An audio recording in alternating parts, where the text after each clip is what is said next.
Hello YouTube, and welcome to Go Girl Gaming's coverage of the game Arche Age. On this channel I will be covering housing, farming, crafting, auction house usage, trading, and all related updates and features. This will hopefully be my last crafting video, a look into the wonderful world of crafting in Arche Age. I have 4 more crafts to cover, so let's get to it.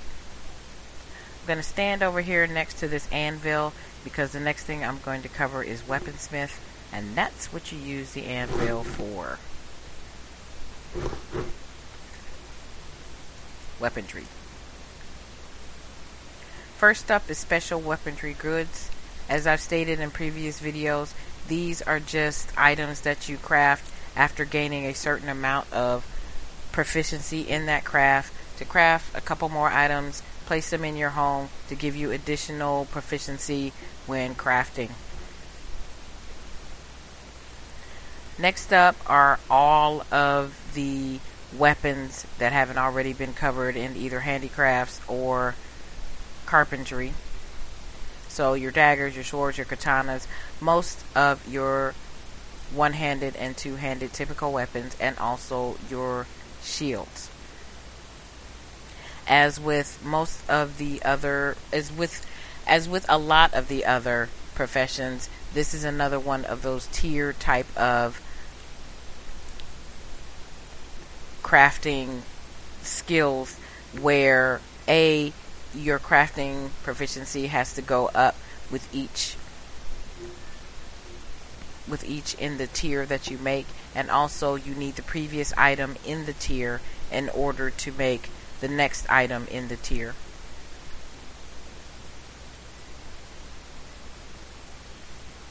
For explosives, these are more PvP related items, or even more specifically in the case of the next two, maybe even, you can still use both of them in PvP, although the last two strike me as very much usable when you're out in the open seas and not just fending off other people, but also fending off things like jellyfish and sea bugs and the like.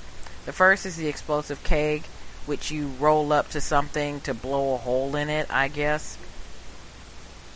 So again, that would definitely be something I would picture somehow being used on Aurora, maybe during a siege. Next is the steel ammo, which is used in cannons.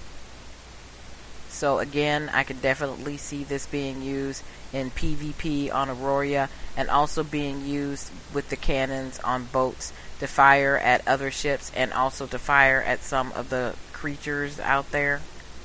And then last is a venom grenade, which is used with the harpoon cannon for the deadly shot. So I definitely would like to try this puppy out on one of those blasted jellyfish. No love lost between me and the jellyfish. Last up are the honor metal weapons.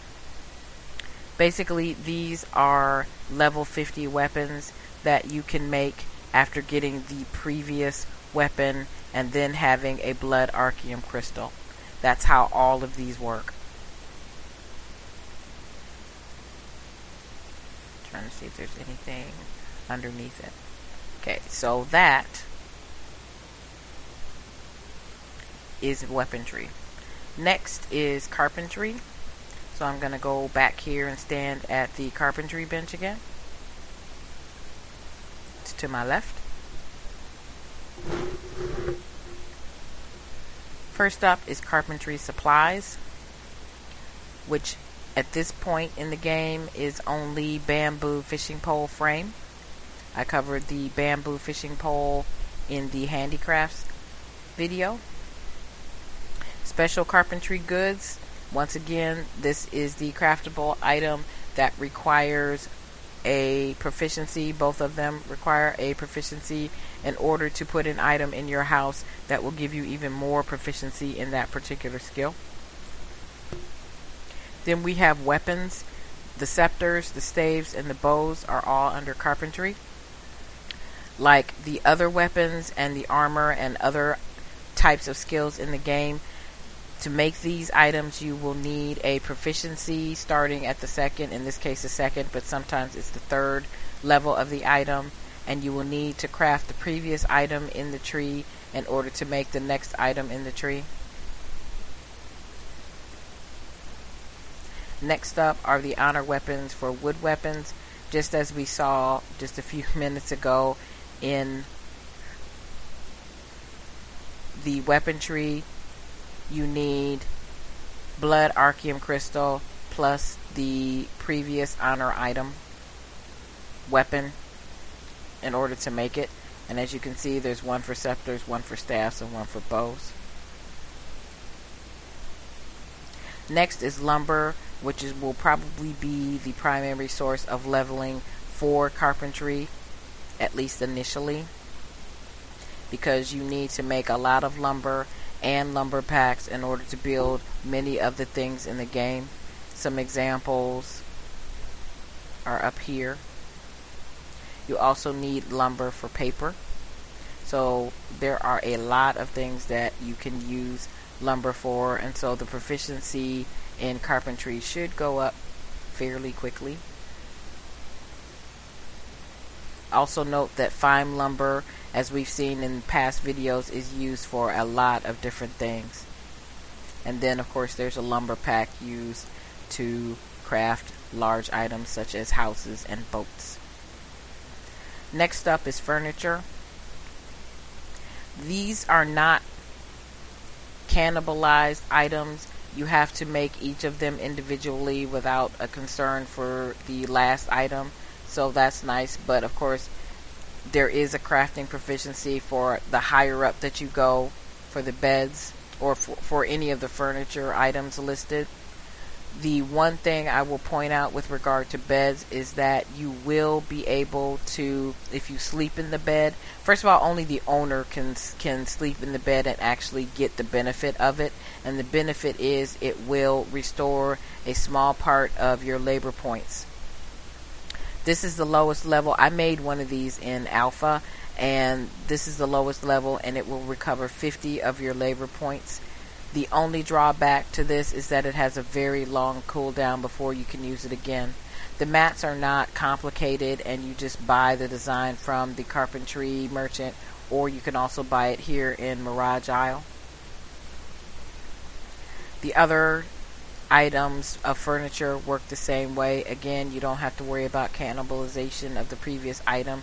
You just have to buy the design and make sure that you buy the correct design. You can't just buy any old design. It has to be the correct one. And then have the lumber in order to make them. Chairs are one of the easiest things to make. I actually made a couple of the simple hardwood chairs, and they're at my house, and you can actually see them in a couple of my videos, I do believe. Next are cabinets. These are purely decorative as far as I know. They don't take much in mats, so if you're into housing decoration, and they don't have a lot of these don't have proficiency. In fact, none of these have proficiency. So if you're into decoration and you like big pieces of furniture, as you can see, they don't take a lot of mats, and the designs don't cost much. They're like, I don't even think they cost the gold, so check them out. Tables, again, these are decorative items. So if you want to decorate your house with some tables or a table, this is where you go. Then you have structures. These structures are partitions. If you look at my housing tour videos, you will see these basically what looks like, well, they look like partitions if you know what partitions look like, but they also look like, say, removable walls or very, very fancy walls. Those are the partitions. So you can take a look back at my housing videos if you want to see what some of the partitions in the game look like. Again, no crafting proficiency requirement, and the mats are low. Just have to buy the design. Last up are the workbenches. And this is where you craft all of this stuff. All of the items you see here are crafted using a carpentry workbench. In addition to all of the items here is the farmer's workstation.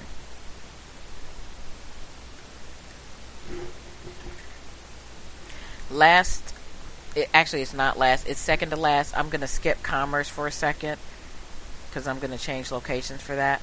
So last up is artistry. And this is the artistry workbench that you can place in your house once you buy the design and build it.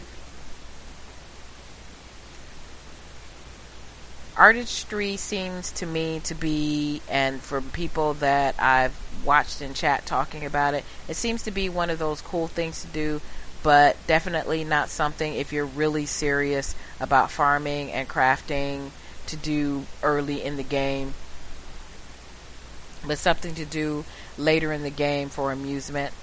First up is music paper, which you need paper and some other items to craft. This blank sheet music is waiting to receive its very first notes. Right click to open and begin composing. So I believe this is what you use. I don't know because I haven't done it, but I believe this is what you do in order to be able to play songs in the game. And I have heard people play songs in the game. I remember one time I was in Esna in Alpha and I heard somebody playing Bon Jovi's Dead or Alive. Small instruments, so you have the arpeggio flute and the arpeggio lute harmonic. So I believe these are the instruments those people were actually using in order to play the songs that they made from the music sheets. And then additional instruments include the Sovereign's piano and the Drumline Precision Pack. This thing is big.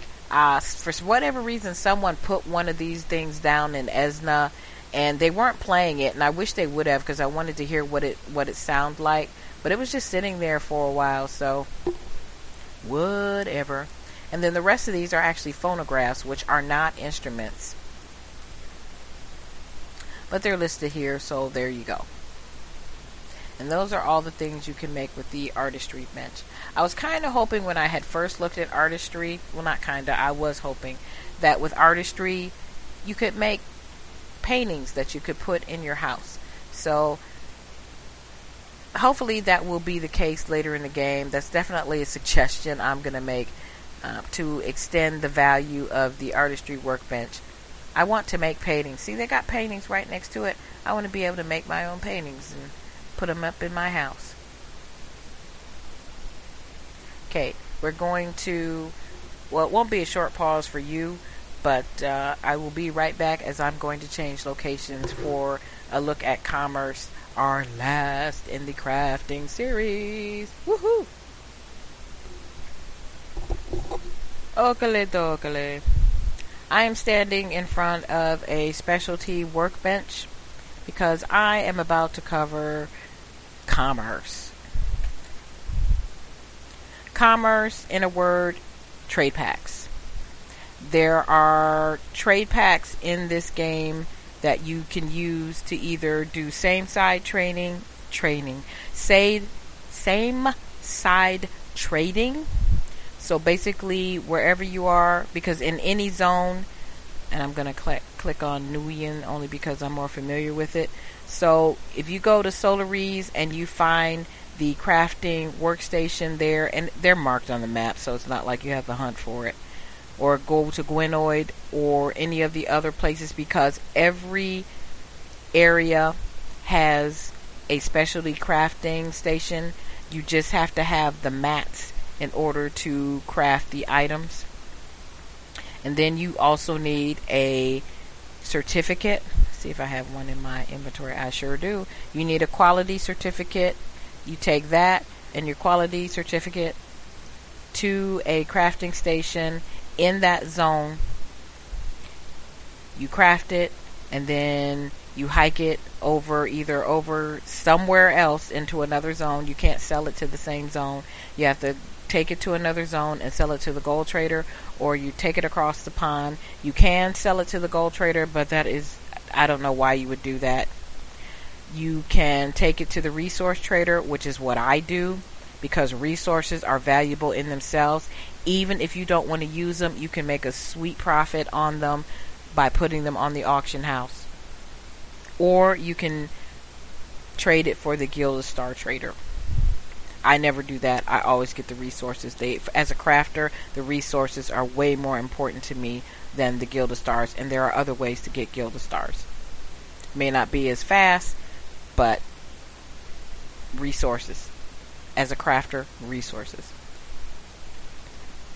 Also, there are the fellowship specialties. There is one of these for each zone, for both sides, and those are made at a fellowship plaza.